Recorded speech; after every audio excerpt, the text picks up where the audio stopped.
Olá, gente do canal, Márcio França aqui retomando aqui as atividades. Hoje vou estar comentando sobre um assunto que se você já foi aluno de alguma faculdade, se você já passou pela universidade, ou se você já estudou junto com algum professor que já passou, é quase certeza que você já ouviu falar desse tema, ou já comentou, já fez algum tipo de comentário, já ouviu alguém fazendo, que é a questão da pedagogia do oprimido. O que seria a pedagogia do oprimido? Bom, primeiramente, acima de qualquer coisa, a pedagogia do oprimido é esse livrinho aqui escrito por Paulo Freire no século passado, no século XX, tá? Mas eu quero falar nesse vídeo aqui especificamente do que significa essa pedagogia do oprimido. Primeiramente, a gente vai pensar que existia uma educação tradicional, né? Essa educação ainda existe, mas teoricamente a gente fala que existia, né? Existia uma educação tradicional onde o professor era o dono do saber e esse professor repassava esse conhecimento da sua cabeça para a cabeça do aluno numa certa transmissão, fazia uma transmissão de conhecimento. Isso Paulo Freire chamou de pedagogia bancária, né? A questão da pedagogia bancária ou educação bancária, onde alguém vai lá e deposita. É alguém que tem o dinheiro, vai lá e deposita e deixa lá guardadinho para algum momento ele vir a sacar quando precisar, tá bom? Então, primeiramente, esse é o ponto. O ponto 2 seria pensar a sociedade como estando dividida em classes, onde você tem uma classe dominante, uma classe chamada de elite também, e você tem classes que estão nos andares de baixo. E essa classe dominante, ela sempre se apropria dos bens culturais, bens materiais, os bens de consumo, ela se apropria muito mais do que a classe de baixo. Isso termina fazendo com que essa classe dominante ela pegue o seu próprio discurso e incorpore e desça de garganta abaixo, como se diz, de goela abaixo, né? Desça esse discurso para os dominados. E assim o dominado começa a pegar aquele mesmo discurso da elite e ele começa a passar como se fosse um discurso dele. Aquilo incorpora na sua própria vida e ele termina não percebendo que, de certa forma, ele está em uma relação desigual com essas classes dominadas, com essas classes dominadoras ou essas elites aí. Pensando nesse ponto de vista, Paulo Freire propõe que, em relação à escola, você tem um conhecimento que é sempre dominador, é um conhecimento dominador, é um conhecimento que o objetivo dele é sempre perpetuar essa desigualdade que existe entre os homens. Se existe uma classe chamada por ele de opressores, essa classe, poderíamos dizer que é uma classe humanizada. Então, os que são oprimidos, eles estão numa situação de desumanização. E assim, Paulo Freire propõe que, em vez de ficar estudando ou ficar se baseando por esse pensamento da elite, que é um pensamento que sempre tende a manter essa desigualdade entre as pessoas, o oprimido ele tem que produzir a sua própria pedagogia, né? Não só o livrinho da pedagogia, mas ele tem que ser ensinado para ele, então a escola tem que produzir, o professor tem que produzir, não um conteúdo que seja para ele, ou seja, o professor está na sua casa, né? Por exemplo, uma educação bancária que sempre é feita hoje, se faz muito, tipo, o professor estuda, o professor é especialista de uma área, chega lá, ele joga na cabeça do aluno, ele transmite para a cabeça do aluno aquele conhecimento que ele sabe. Então ele transmite. Isso aí Paulo Freire chamou de educação bancária, né? Isso aí tá claro. Aí, o que Paulo Freire propõe? É que, na verdade, não seja feito dessa forma. Não tem o professor no nível superior ao aluno, e o professor está aqui, o aluno está aqui, e o professor sempre superior ao aluno, é aquele que sabe mais, mas o que deve haver? Deve haver uma igualdade. Aí é que ele vai falar aquela grande frase que diz assim, ninguém ensina a ninguém, né? Ninguém ensina a si mesmo. Os homens ensinam a si mesmo tendo o mundo como mediador, tendo na mediação do próprio mundo.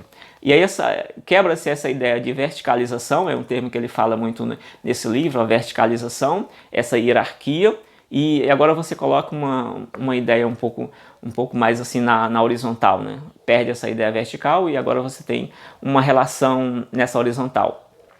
E assim, você vai vendo que os homens se educam, tanto o professor como o aluno, eles serão educados. E aí ele vai cunhar uma frase que diz assim, o professor não é aquele que ensina, mas é aquele que, ao educar, ele também se educa. Ou seja, é uma relação dialética, Um ponto importante que Paulo Freire coloca nessa relação é a questão do diálogo. Para ele, as pedagogias tradicionais, elas omitem o diálogo, ou seja, elas não gostam do diálogo. Elas desprezam essa ideia do diálogo, a pedagogia tradicional. Mas a pedagogia que ele coloca como libertadora é aquela onde o elo principal é o diálogo. Então tem essa dialética. O professor só aprende com o aluno e com o aluno porque existe essa transição, esse diálogo entre... Aí tem uma frase muito conhecida dele que um amigo meu citava muito no trabalho, que é: não existe saberes mais nem saberes menos, uma coisa desse tipo aí. Existem saberes que são diferentes, né? Mas não existe um que é mais do que o outro, saberes são diferentes.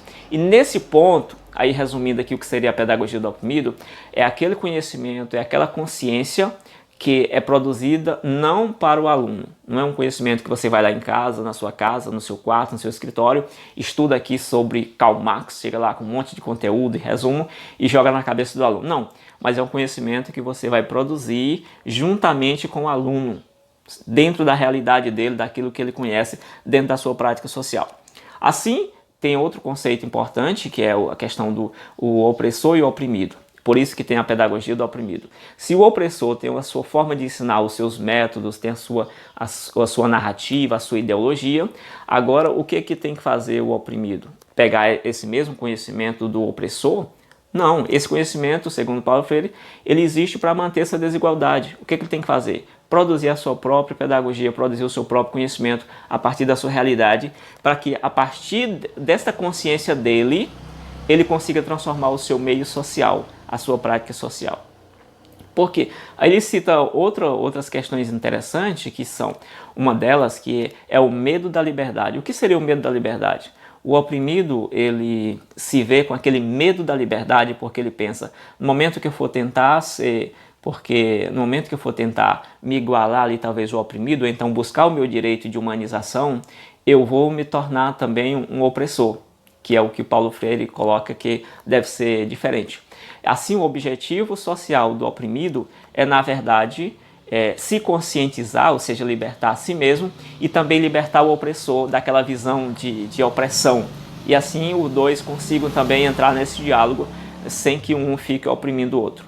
E aí você tem uma questão de uma quebra de autoridade. Então, se você é daquela linha que gosta da autoridade, que tem que ter autoridade, tem que ter isso, tal, o professor é mais do que o aluno, tá? Com certeza você vai criticar o Paulo Freire, como muitos e muitos estudiosos criticam o Paulo Freire por essa questão. Por isso que alguém diz, a educação está desse jeito por causa de Paulo Freire.